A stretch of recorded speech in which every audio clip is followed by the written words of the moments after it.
പത്തരമാറ്റിന്റെ പുതിയൊരു എപ്പിസോഡിന്റെ റിവ്യൂയിലേക്ക് എല്ലാവർക്കും സ്വാഗതം. ദേവയാനിക്ക് ഇടയ്ക്കിടയ്ക്ക് തലചുറ്റൽ വരികയും അങ്ങനെ ആദർശം ജയനും കൂടി ദേവയാനി ഹോസ്പിറ്റലിലേക്ക് കൊണ്ടുപോവുകയും ചെയ്യുന്നുണ്ട്.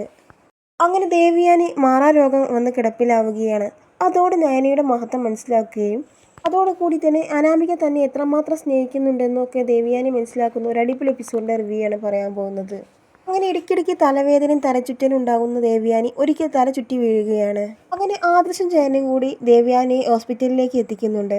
അങ്ങനെ ദേവയാനിയെ പരിശോധിച്ചതിന് ശേഷം ഡോക്ടർ വന്നിട്ട് ആദർശനോടും ജയനോടും സംസാരിക്കുന്നുണ്ട്. ഡോക്ടർ വന്നിട്ട് പറയുകയാണ് ദേവയാനിയുടെ സിറ്റുവേഷൻ വളരെയധികം ക്രിട്ടിക്കലാണ്. ഇനി പഴയതുപോലെ ദേവയാനിക്ക് ആരോഗ്യമുള്ള സ്ത്രീ ആവാൻ കഴിയില്ല. അവരുടെ ശരീരമാണെങ്കിൽ ആകെ തളർന്നു പോയിട്ടുണ്ട്.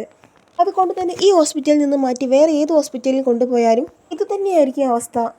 ദേവയാനി ഒരിക്കലും പഴയ കണ്ടീഷനിൽ കൊണ്ടുവരാൻ കഴിയില്ല. ഡോക്ടറുടെ വാക്കുകൾ കേട്ട് ജയനും ആദർശമാണെങ്കിൽ ഞെട്ടിപ്പോവുകയാണ്. സങ്കടമൊക്കെ സഹിക്കാൻ കഴിയാതെ ഇരുവരും വിങ്ങിപ്പൊട്ടി നിൽക്കുകയാണ്. ഡോക്ടർ മരുന്നൊക്കെ എഴുതി കൊടുത്ത് അവരെ വീട്ടിലേക്ക് തന്നെ പറഞ്ഞു വിടുകയാണ്. ഇപ്പോൾ എന്തായാലും വീട്ടിലേക്ക് പോയിക്കോളൂ, ചികിത്സയെല്ലാം വീട്ടിൽ നിന്ന് തന്നെ ആകാം എന്നൊക്കെ ഡോക്ടർ പറയുകയാണ്. വീട്ടിലേക്ക് തിരിച്ചെത്തുന്ന സമയത്ത് ദേവയാനിയുടെ അസുഖ വിവരമെല്ലാം അറിയുന്ന മുത്തശ്ശിയും നയനയും അങ്ങനെ എല്ലാവരും സങ്കടപ്പെട്ടു നിൽക്കുകയാണ്. ദേവയാനി ജീവിതകാലം മുഴുവൻ കിടപ്പിലാവുന്ന ഒരു അവസ്ഥയിലാണ്. അങ്ങനെ മുത്തശ്ശൻ ദേവയാനിയോട് പറയുകയാണ്, ദേവയാനി നീ ചെയ്ത തെറ്റിനുള്ള ശിക്ഷയാണ് ഇപ്പോൾ കിട്ടിയത്. അത്രമാത്രം ക്രൂരതകളല്ലേ നീ നയനമോളോട് ചെയ്തത്. ആ സമയം ആദർശ് പറയുന്നുണ്ട്, അമ്മയുടെ കാര്യങ്ങൾ നോക്കാൻ വേണ്ടി ഒരു ഹോം നേഴ്സിനെ വെക്കണം, അതുകൊണ്ട് ഇന്ന് തന്നെ അത് റെഡിയാക്കാം എന്നൊക്കെ ആദർശ് പറയും. ആ സമയം നയന പറയുന്നുണ്ട്, അങ്ങനെയൊന്നും ചെയ്യേണ്ട, നമ്മുടെ അമ്മയല്ലേ, അമ്മയുടെ എല്ലാ കാര്യങ്ങളും ഞാൻ നോക്കിക്കോളാം. അമ്മയുടെ അസുഖം മാറുന്നത് വരെ ഞാൻ ഇനി അമ്മയുടെ റൂമിലാണ് കഴിയുന്നത് എന്നൊക്കെ പറയുന്നുണ്ട് നയന. അങ്ങനെ മരുന്നും ഭക്ഷണവും എല്ലാം കൃത്യമായി എടുത്തു കൊടുത്തിട്ട് നയന ദേവയാനിയെ പരിചരിക്കുന്നുണ്ട്. ഈ സമയം തന്നെ ദേവയാനിയുടെ അസുഖ വിവരമെല്ലാം അറിഞ്ഞിട്ട് അനാമികയും അനാമികയുടെ അച്ഛനും അമ്മയും എല്ലാം ദേവയാനിയുടെ റൂമിലേക്ക് വരുന്നുണ്ട്. ദേവയാനി അങ്ങനെ ബെഡിൽ നീണ്ടു നിവർന്ന് കിടക്കുന്നത് കണ്ടിട്ട് രേവതി പറയുന്നുണ്ട്, ഇത് വല്ലാത്ത വിധിയായി പോയി വേണേട്ടാ. ഇങ്ങനെ ഓടിച്ചാടി നടക്കുന്ന ഒരു സ്ത്രീയായിരുന്നു. എന്തായാലും ആദർശ് മോൻ്റെ അമ്മയ്ക്ക് ഇങ്ങനൊരു വിധി വന്നല്ലോ. ആ സമയം വേണുവും പറയുന്നുണ്ട്, അതെ അതെ വല്ലാത്തൊരു വിധിയായി പോയി. ഇനി ആദർശ് മോൻ്റെ അമ്മ പഴയ ആരോഗ്യസ്ഥിതിയിലേക്ക് തിരിച്ചു വരില്ല എന്നല്ലേ ഡോക്ടർമാർ പറഞ്ഞത്. എന്തായാലും എങ്ങനെ ആദർശ് മോൻ്റെ അമ്മയ്ക്ക് വരുമെന്ന് ഒരിക്കലും കരുതിയില്ല. ദൈവത്തിൻ്റെ ഓരോ വികൃതികൾ, വല്ലാത്തൊരു കഷ്ടമായി പോയി എന്നൊക്കെ വേണു പറയുമ്പോൾ അനാമിക മോളെ ഇനി മുതൽ നീ ഒരു കാര്യം ചെയ്യേ, ദേവയാനിയുടെ എല്ലാ കാര്യങ്ങളും പരിചരിച്ച് നീ ഇവിടെ തന്നെ നിൽക്കണം, എങ്കിൽ പിന്നെ നിന്നെ എല്ലാവരും ഇഷ്ടപ്പെട്ടു തുടങ്ങും എന്നൊക്കെ പറഞ്ഞു കൊടുക്കുകയാണ് രേവതി. അങ്ങനെ രേവതിയുടെ ഈ വാക്കുകൾ കേട്ട് അനാമികയ്ക്ക് അങ്ങ് ദേഷ്യം വരികയാണ്. എനിക്കൊന്നും വയ്യ അവരെ പരിചരിക്കാൻ. ഇത്രയും കാലം വല്യമ്മ എന്ന് വിളിച്ച് പുറകെ നടന്നത് എൻ്റെ നാടകം മാത്രമായിരുന്നു. ആ നയന എന്ന് പറഞ്ഞവൾക്ക് മുട്ടൻ പണി കൊടുക്കാൻ വേണ്ടിയിട്ടാണ് ഞാൻ ഇവരോട് സ്നേഹമെല്ലാം പ്രകടിപ്പിച്ചത്. ഇനി ഒരിക്കലും ഇവർ ജീവിതത്തിലേക്ക് കടന്നു വരാനൊന്നും പോകുന്നില്ല. ഇനിയുള്ള കാലം ഇവർ ഈ ബെഡിൽ തന്നെ കിടന്നോളൂ. ഇവർക്ക് ഇനി ഒരിക്കലും എഴുന്നേറ്റ് നടക്കാൻ കഴിയില്ല. പിന്നെ ഇവരെ എന്തിനു കൊള്ളാം, ഇവരെ നോക്കാനൊന്നും എന്നെ കൊണ്ട് കഴിയില്ല. ഇവരെ നോക്കിയിട്ട് എന്ത് കാര്യമാണ് കിട്ടുന്നത് എന്നൊക്കെ അനാമിക അങ്ങനെ ഷൗട്ട് ചെയ്ത് പറയുകയാണ്. എന്നാൽ അനാമികയുടെ വാക്കുകൾ കേട്ട് ബെഡിൽ കേൾക്കുന്ന ദേവയാനിക്കാണെങ്കിൽ ആകെ സങ്കടമാവുകയാണ്. എല്ലാം കേട്ട് ആകെ സങ്കടത്തോടെ ദേവയാനി ഇങ്ങനെ ആലോചിക്കുകയാണ്. അനാമിക, നിന്നെ ഞാൻ സ്വന്തം മോളെ പോലെയാണ് കരുതിയത്. എൻ്റെ ജീവിതത്തിൽ ഇങ്ങനൊരു അവസ്ഥ വന്നപ്പോൾ നീ ഇങ്ങനെ ചെയ്യുമെന്ന് ഞാൻ ഒരിക്കലും കരുതിയില്ല. അവളുടെ മനസ്സിലിരിപ്പ് എന്നോട് ഇങ്ങനെയൊക്കെയായിരുന്നോ? എൻ്റെ ജീവിതത്തിൽ ഇങ്ങനൊരു അവസ്ഥ വന്നപ്പോഴല്ലേ എനിക്ക് എല്ലാവരുടെ സ്വഭാവം മനസ്സിലാക്കാൻ സാധിച്ചത്. ഇത്രയും മോശം സ്വഭാവമുള്ള ഇവളെയാണോ എല്ലാവരുടെയും മുന്നിൽ തലയിൽ വെച്ച് ഞാൻ കൊണ്ടു നടന്നത്. എന്നാലും ദേവയാനിയാണെങ്കിൽ ആകെ സങ്കടത്തോടെ ഞാൻ ചിന്തിക്കുന്ന സമയത്ത് ദേവയാനിയുടെ കണ്ണിൽ നിന്ന് ഇങ്ങനെ കണ്ണീര് ഒഴുകുകയാണ്. ഇതെല്ലാം കണ്ടുകൊണ്ട് ഞാൻ അങ്ങോട്ട് വരികയാണ്. അയ്യോ അമ്മ, അമ്മയ്ക്ക് എന്ത് പറ്റി? അമ്മ എന്തിനാണ് കരയുന്നത്? അമ്മയ്ക്ക് ഇനി ഡോക്ടർമാർ പറയുന്നത് പോലെ എഴുന്നേറ്റ് നടക്കാൻ കഴിയില്ല എന്ന് ഓർത്തിട്ടാണോ അമ്മ ഇങ്ങനെ കരയുന്നത്? അങ്ങനെയൊന്നുമില്ല, അമ്മയുടെ അസുഖം എത്രയും പെട്ടെന്ന് തന്നെ മാറും. അമ്മയുടെ അസുഖമെല്ലാം മാറിയിട്ട് പഴയതുപോലെ തന്നെ ഓടിച്ചാടി നടക്കാൻ വേണ്ടിയിട്ട് ഞാനും 41 ദിവസത്തെ വ്രതം എടുക്കുന്നുണ്ട്. അതുകൊണ്ട് എൻ്റെ അമ്മയ്ക്ക് ഒന്നും സംഭവിക്കില്ല എന്ന് പറഞ്ഞുകൊണ്ട് ദേവയാനി ഇങ്ങനെ ആശ്വസിപ്പിക്കുകയാണ് നയന. എല്ലാം കൃത്യസമയത്ത് മരുന്നെടുത്ത് കൊടുക്കുകയും ഭക്ഷണം എടുത്ത് കൊടുക്കുകയും അങ്ങനെ ദേവയാനിയുടെ എല്ലാ കാര്യങ്ങളും ചെയ്യുന്നത് കണ്ടിട്ട് ദേവയാനിക്കാണെങ്കിൽ ആകെ സങ്കടമാവും. ഇത്രമാത്രം നന്മയുള്ള ഈ നയനമോളെയാണോ താൻ ഇത്രയും കാലം തള്ളി പറഞ്ഞത് എന്നൊക്കെ ഓർക്കുമ്പോൾ ദേവയാനിക്ക് കുറ്റബോധം തോന്നുകയാണ്. അങ്ങനെ ഒട്ടുമൊന്നും വയ്യാത്ത ദേവയാനിയെ നയന വീൽ ചെയറിൽ ഇരുത്തിയതിന് ശേഷം അന്തപുരിയുടെ വീടും പരിസരവും എല്ലാം ദേവയാനിക്ക് ഇങ്ങനെ കാണിച്ചു കൊടുക്കുന്ന സമയത്ത് അവരിങ്ങനെ പുച്ഛത്തോടെ കളിയാക്കി ചിരിക്കുകയാണ് രേവതി അനാമികയും. ആ സമയം രേവതി ചോദിക്കുന്നുണ്ട്, അല്ല നയനെ, നീ എന്തിനാണ് ഇവരെ ഇങ്ങോട്ട് കൊണ്ടുവന്നത്? ഇവർക്ക് ഇനി ഒരിക്കലും എഴുന്നേറ്റ് നടക്കാനൊന്നും കഴിയില്ല. ഇവരൊന്നും ഈ വീൽ ചെയറിൽ തന്നെയായിരിക്കും, അങ്ങനെയല്ലേ ഡോക്ടർ പറഞ്ഞത്? അതുകൊണ്ട് ഇനി ഇവരുടെ ജീവിതം 4 ചുമരിൽ അങ്ങ് ഒതുങ്ങും എന്നൊക്കെ പറഞ്ഞിങ്ങനെ കളിയാക്കി ചിരിക്കുകയാണ് രേവതി. ആ സമയം നയനയ്ക്കാണെങ്കിൽ അങ്ങ് ദേഷ്യം വന്നിട്ട് പറയുകയാണ്, അതെന്താ ഇവരുടെ വിധി തീരുമാനിക്കുന്നത് നിങ്ങളാണോ? എൻ്റെ അമ്മ പഴയതുപോലെ ആകും, അതെനിക്ക് ഉറപ്പാണ്. എൻ്റെ അമ്മയെ ഞാൻ പഴയതുപോലെ ആക്കും, എനിക്ക് നല്ല ആത്മവിശ്വാസമുണ്ട് എന്നൊക്കെ പറയുകയാണ് നയന. അതുകൊണ്ട് നിങ്ങളാരും എൻ്റെ അമ്മയെ കളിയാക്കാൻ നോക്കേണ്ട എന്നൊക്കെ പറഞ്ഞിട്ട് അവർക്കെല്ലാം തക്ക മറുപടി കൊടുക്കുന്നുണ്ട് നയന. പിന്നീട് അങ്ങനെ 41 ദിവസമൊക്കെ കഴിയുമ്പോഴേക്കും ആദർശിൻ്റെ വ്രതം അവസാനിക്കുന്നുണ്ട്. ആദർശും അനിയന്മാരും മല ചവിട്ടി അനന്തപുരിയിലേക്ക് വരുന്ന സമയം കൊണ്ട് തന്നെ ദേവയാനിയുടെ അസുഖം പൂർണ്ണമായും ഭേദമാകുന്നുണ്ട്. അങ്ങനെ ദേവയാനി ആരോഗ്യത്തോടെ തന്നെ അനന്തപുരിയിൽ നടക്കുന്നത് കണ്ട് ആദർശിനും നയനയ്ക്ക് അങ്ങനെ എല്ലാവർക്കും വലിയ സന്തോഷമാകും. മുത്തശ്ശി പറയുന്നുണ്ട്, ഡോക്ടർമാർ അത്രയും ഉറപ്പ് പറഞ്ഞതാണ് ദേവയാനി ഇനി ഒരിക്കലും എഴുന്നേറ്റ് നടക്കില്ലെന്ന്. ഇനി ദേവയാനിയുടെ ജീവിതം കട്ടിലിൽ തന്നെയാകും എന്ന് കരുതിയതാണ്.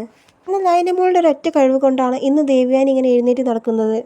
എന്നാൽ മുത്തശ്ശി പറയുന്നത് കേട്ട് ദേവയാനി പറയുന്നുണ്ട്, അതെ അമ്മ പറഞ്ഞത് വളരെ ശരിയാണ്. നയനമോളുടെ കഴിവും പരിചരണവും പിന്നെ അവൾ തന്ന ആത്മവിശ്വാസവും കൊണ്ട് മാത്രമാണ് എനിക്കിന്നിങ്ങനെ എഴുന്നേറ്റ് നടക്കാൻ കഴിയുന്നത്. ഞാൻ ഇത്രമാത്രം കൊടും ക്രൂരതകളെല്ലാം ചെയ്തത് ഇത്രയും സ്നേഹമുള്ളൊരു മോളെയായിരുന്നല്ലോ. കുറ്റബോധം കൊണ്ട് എൻ്റെ നെഞ്ച് പിടയുകയാണ്. പാവ നയനമോൾ, ഞാൻ അവളെ ഒരുപാട് ഉപദ്രവിച്ചു. നയനമോളെ വേദനിപ്പിച്ചതിനുള്ള ശിക്ഷയാണ് എനിക്ക് ദൈവം തന്നത്. അതുകൊണ്ട് തന്നെ എൻ്റെ മോളോട് എനിക്ക് പ്രായശ്ചിത്തം ചെയ്യണം. അതുമാത്രമായിരിക്കും ഇനിയുള്ള എൻ്റെ ജീവിത ലക്ഷ്യം എന്നൊക്കെ പറയുന്നുണ്ട് ദേവയാനി. അനന്തപുരിയിൽ ഏറ്റവും അധികാരമുള്ള മുത്തശ്ശിക്ക് ശേഷം ദേവയാനിയും നയനയും ഇങ്ങനെ സ്നേഹിക്കാൻ തുടങ്ങിയാൽ ഞങ്ങളുടെ അവസ്ഥ എന്താകും എന്നൊക്കെ ഓർത്തിട്ട് അനാമികയ്ക്ക് രേവതിക്കാണെങ്കിൽ ആകെ ദേഷ്യം വരും. അതുകൊണ്ട് തന്നെ എങ്ങനെയെങ്കിലും ദേവയാനിയും നയനയും തെറ്റിക്കണം, ദേവയാനിയെ പഴയതുപോലെ തന്നെ താങ്കളുടെ സൈഡിൽ തന്നെ ആക്കണം എന്നൊക്കെ ചിന്തിച്ചിട്ട് അനാമിക പറയുകയാണ്, അത് വല്യമ്മേ, എനിക്ക് എന്തായാലും സന്തോഷമായി. എൻ്റെ വല്യമ്മയുടെ അസുഖമെല്ലാം ഭേദമായല്ലോ, ഇതിലും വലിയൊരു സന്തോഷം എനിക്ക് എന്ത് കിട്ടാനാണ് എന്നൊക്കെ സങ്കടം ഭാവിച്ച് ഇങ്ങനെ അനാമിക പറയുകയാണ്. എൻ്റെ വല്യമ്മയുടെ അസുഖം ഭേദമാകാൻ ഞാൻ എപ്പോഴും പ്രാർത്ഥിക്കാറുണ്ട്. അതുകൊണ്ട് മാത്രമാണ് വല്യമ്മ ഇങ്ങനെ അസുഖമെല്ലാം ഭേദമായി ആരോഗ്യത്തോടെ നിൽക്കാൻ കാരണം എന്നൊക്കെ പറയുകയാണ് അനാമിക. എന്നാൽ ഇതെല്ലാം കേൾക്കുന്ന ദേവയാനിക്ക് എനിക്ക് ആകെ ദേഷ്യപ്പെട്ട് പറയുകയാണ്, നിർത്തടി, മതിടി നിൻ്റെ അഭിനയം. എന്തായാലും ഇനി മുതൽ നിൻ്റെ ഇങ്ങനെയുള്ള അഭിനയമൊന്നും എൻ്റെ മുന്നിൽ വില പോവില്ല. കിടപ്പിലായ സമയത്ത് എൻ്റെ മുന്നിൽ വെച്ച് നീ എന്നെ എത്രമാത്രം കുത്തി നോവിച്ചിട്ടുണ്ട്.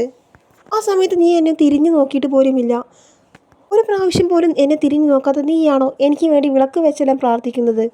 അതെ, എനിക്കൊരു വയ്യായ്ക വന്നപ്പോൾ എൻ്റെ മോൾ നയനമോൾ മാത്രമേ എൻ്റെ കൂടെ ഉണ്ടായിരുന്നുള്ളൂ. അവൾ എന്നെ നല്ല രീതിയിൽ തന്നെ പരിചരിച്ചു. ഞാൻ ഒരിക്കലും ജീവിതത്തിലേക്ക് വരില്ല എന്ന് പറഞ്ഞുകൊണ്ട് നീ നിൻ്റെ അമ്മയെല്ലാം കുത്തി നോവിക്കുന്നതെല്ലാം ഞാൻ കേൾക്കുന്നുണ്ടായിരുന്നു. നീ എന്തായാലും വല്യമ്മ എന്ന് വിളിച്ചുകൊണ്ട് എൻ്റെ മുന്നിൽ ഈ സ്നേഹപ്രകടനം ഒന്നും കാണിക്കേണ്ട. ഇപ്പോൾ എൻ്റെ മനസ്സിൽ മരുമകൾ എന്ന സ്ഥാനം ഞാൻ കൊടുത്തിട്ടുണ്ടെങ്കിൽ എൻ്റെ നയനമോൾക്ക് മാത്രമാണ്. അങ്ങനെ നയനയെക്കുറിച്ച് ദേവയാനി പറയുന്നത് സഹിക്കാൻ കഴിയാതെ, വാ അമ്മേ നമുക്ക് ഇവിടുന്ന് പോകാമെന്ന് പറഞ്ഞുകൊണ്ട് ദേഷ്യത്തോടെ അവിടുന്ന് പോവുകയാണ് അനാമിക. എന്നിട്ട് രേവതിയോട് ഇങ്ങനെ അനാമിക പറയുന്നുണ്ട്, അമ്മേ, ആ ദേവയാനി നയനയെ ഒന്നായ സ്ഥിതിക്ക് ഒരിക്കലും ഇനി അവരെ പിരിക്കാൻ നമുക്ക് കഴിയില്ല. നീ എന്ത് ചെയ്യും? ആ നയനയെ ഇവിടെ നിന്ന് ഇറക്കി വിടാനുള്ള നമ്മുടെ പ്ലാനൊന്നും ഇനി ഒരിക്കലും നടക്കില്ല. അങ്ങനെ ഓരോ കാര്യങ്ങൾ ആലോചിച്ച് അനാമികയാണെങ്കിൽ ആകെ സങ്കടത്തിലാണ്. ആ സമയം രേവതി പറയുന്നുണ്ട്, എടി, ഞാൻ അന്നേ നിന്നോട് പറഞ്ഞതല്ലേ ആ ദേവയാനിയെ പരിചരിച്ചുകൊണ്ട് അവരുടെ സ്നേഹം പിടിച്ചു പറ്റാൻ. അതുകൊണ്ട് തന്നെ ആ നയന എല്ലാം മനസ്സിലാക്കിക്കൊണ്ട് ദേവയാനിയുടെ എല്ലാ കാര്യങ്ങളും ചെയ്തു കൊടുത്തു. അതുകൊണ്ട് തന്നെ ദേവയാനിയുടെ മനസ്സിൽ നല്ലൊരു സ്ഥാനം അവൾക്ക് കിട്ടിയിട്ടുണ്ട്. അതുകൊണ്ട് തന്നെ ഇനി ദേവയാനിയും നയനയും തെറ്റിച്ച് നമ്മുടെ പ്ലാനൊന്നും ഒരിക്കലും നടക്കില്ല. അതുകൊണ്ട് ഇനി ആര് വിചാരിച്ചാലും ദേവയാനിയും നയനയും പിരിക്കാൻ കഴിയില്ല എന്നൊക്കെ പറയുകയാണ് രേവതി. ആ സമയം അനാമിക ചോദിക്കുന്നുണ്ട്, ഞാൻ വിചാരിച്ചോ അവരുടെ അസുഖം ഇത്രയും പെട്ടെന്ന് തന്നെ ഭേദമാകുമെന്ന്? അവർ ജീവിതകാലം മുഴുവൻ ഇങ്ങനെ കിടക്കുമെന്നല്ലേ ഡോക്ടർമാർ പോലും പറഞ്ഞത്. എന്നാൽ അവിടെയും ആ നയനയാണ് വിജയിച്ചത് എന്നൊക്കെ പറഞ്ഞുകൊണ്ട് പൊട്ടിക്കരയുകയാണ് അനാമിക. ആ സമയം ദേവയാനിക്കാണെങ്കിൽ ആകെ സങ്കടവും കുറ്റബോധവും കൊണ്ട് നീറിപ്പുകയുകയാണ്. എന്നിട്ടൊരു കാര്യം പറയാനുണ്ടെന്ന് പറഞ്ഞുകൊണ്ട് ആദർശിനെയും നയനയും വിളിച്ചു വരുത്തുകയാണ് ദേവയാനി. മനസ്സിൽ ഒരുപാട് വട്ടം നയനയോട് മാപ്പ് പറയുന്നുണ്ട് ദേവയാനിയും. എന്നിട്ട് ആദർശിനെയും നയനയും അങ്ങോട്ട് വിളിച്ചു വരുത്തിക്കൊണ്ട് പറയുന്നുണ്ട്, മക്കളെ, നിങ്ങളുടെ രണ്ടുപേരുടെ ഹണിമൂൺ ട്രിപ്പ് എല്ലാം മുടക്കിയത് കൊണ്ടാണ് എനിക്ക് ഇങ്ങനെയെല്ലാം സംഭവിച്ചത്. അതുകൊണ്ട് എൻ്റെ മക്കൾ എന്നോട് ക്ഷമിക്കണമെന്ന് പറഞ്ഞുകൊണ്ട് ദേവയാനി അവരുടെ മുന്നിൽ പൊട്ടിക്കരയുകയാണ്. ആ സമയം ഞാനും പറയുന്നുണ്ട്, അമ്മ എന്തിനാണ് ഇങ്ങനെ കരയുന്നത്? ആ ട്രിപ്പ് മുടങ്ങി എന്ന് കരുതി ഞങ്ങൾക്കൊരു വിഷമവുമില്ല.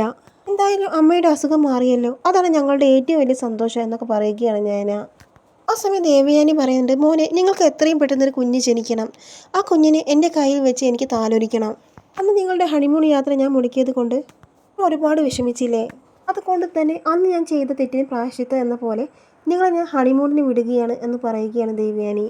ആ സമയം ആദർശ് പറയുകയാണ്, അതിൻ്റെ ആവശ്യമൊന്നുമില്ല അമ്മേ, ഇപ്പോൾ ഞങ്ങൾക്ക് ട്രിപ്പ് പോകാനുള്ള മൂഡൊന്നുമില്ല. ഇപ്പോൾ അമ്മയുടെ അസുഖം മാറിയില്ലേ, അതിൻ്റെ സന്തോഷത്തിലാണ് ഞങ്ങൾ എന്നൊക്കെ പറയുകയാണ് ആദർശ്. ആ സമയം ദേവയാനി പറയുന്നുണ്ട്, അതൊന്നും പറഞ്ഞാൽ പറ്റില്ല മോനെ, നിങ്ങൾക്ക് രണ്ടുപേർക്കും ഹണിമൂൺ ട്രിപ്പിന് പോകാനുള്ള ടിക്കറ്റില്ല, ഞാൻ എടുത്തു തരാം എന്നൊക്കെ പറയുന്നുണ്ട് ദേവയാനി. എന്നാൽ ദേവയാനി ഇങ്ങനെയെല്ലാം പറയുന്നത് കേട്ട് ഒട്ടും സഹിക്കാൻ കഴിയാതെ ദേഷ്യപ്പെട്ട് നിൽക്കുകയാണ് അനാമിക. അനാമിക ആദർശിനെയും നയനെയും ദേവയാനിയെയും തെറ്റിക്കാൻ വേണ്ടി പല വഴികൾ നോക്കുന്നുണ്ടെങ്കിലും ആ ശ്രമങ്ങളെല്ലാം പാഴായി പോവുകയാണ് ചെയ്യുന്നത്. ദേവയാനിയുടെ പ്രാർത്ഥനയ്ക്കൊടുവിൽ നയന ഗർഭിണിയാവുകയും അവർക്കൊരു കുഞ്ഞ് ജനിക്കുകയും ചെയ്യുന്നുണ്ട്.